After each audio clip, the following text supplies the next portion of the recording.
What's up everybody, welcome back to another video. Today I have a very special video for you guys. That is the top 5 mistakes that I found players making within the green ranks. So for those of you who don't know, I have a series out where I start from Grandmaster rank and work my way up to Genbu, and along the way I'm making a video on the mistakes that I find players making within each tier. This is my first video on the green tier. Also, I've ranked them from what I believe to be the least impactful to most impactful on a player's game. So without further ado, let's get started. So let's start with number 5, and that is players not utilizing all of their wake up options. So I prepared a short clip for you guys of me playing in a rank match just to show you how much of a negative impact it can really have if you're not properly utilizing your wake up options.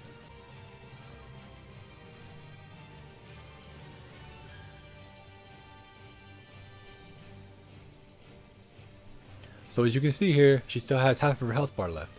She's not out of the game yet, right? She could try to get up, maybe inch away from the wall and try to find a safer position and start trying to start a comeback, right? So let's see what happens.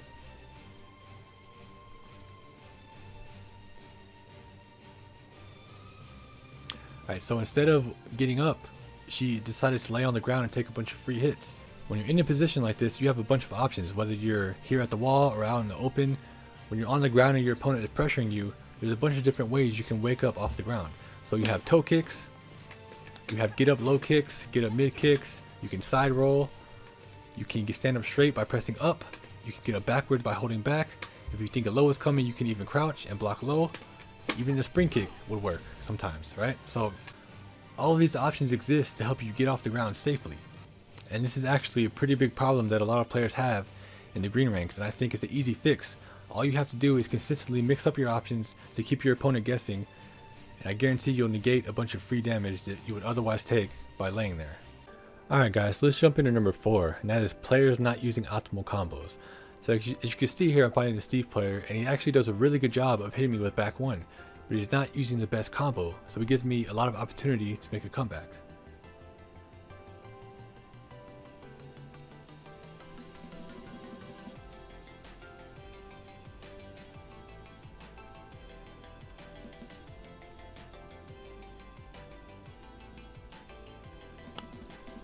So this is why you want to be doing the most efficient combos that you can, because if he was doing the best combo that he could off back 1, he would have killed me a long time ago. I would have had no chance to win, but since he left me alive, he gave me a lot of opportunity to steal that round.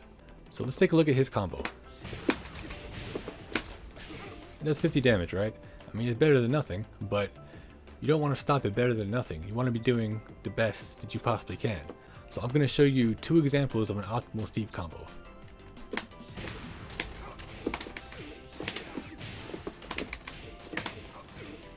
So that one does 68 damage as opposed to 50. That's 18 more damage. That's a huge difference. On top of that, after a lot of hits, it ends with a move that kind of launches my opponent upward into the air. This makes for great wall carry on small wall stages or any wall stages, meaning it could push your opponent towards the wall or even on the wall and lead to a wall combo. Now here's another really good Steve combo that might be better for wall-less stages.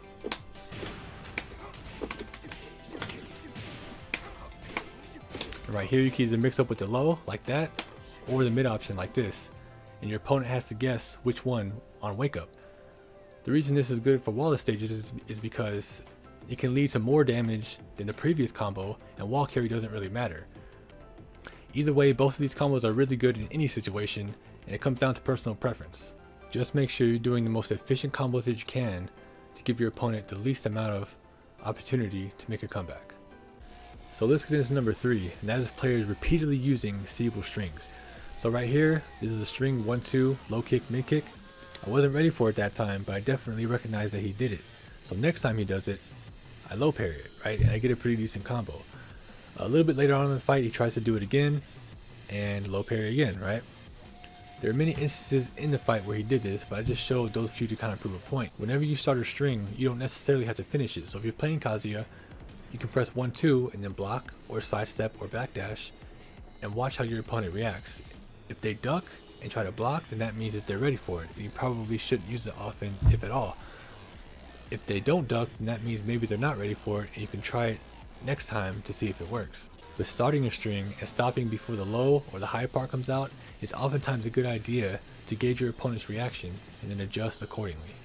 Moving right along to number 2, that is players attacking after negative strings. So that move right there, Steve's Duck 1, is -7 on block. Since a character's fastest move usually comes out at 10 frames and he's at -7, that means it's going to take at least 17 frames for his next move to come out. And since I knew that I could throw out a move that was 16 frames or less and beat him out and get a counter hit. Now, I know a lot of you may not have studied frames that much, so I recreated this scenario for you in practice mode to show you what I'm talking about. So here's Steve's Duck 1 and a jab, right? A jab is the fastest thing he could possibly do after that. So as you can see, I get a counter hit and I beat out his jab for a full combo. That's a potential risk that you're taking just for throwing in that extra jab or that extra duck punch when you shouldn't be attacking. Now, I know it's impossible to know all of the frames for every character, for every attack, and being able to apply it in a split second.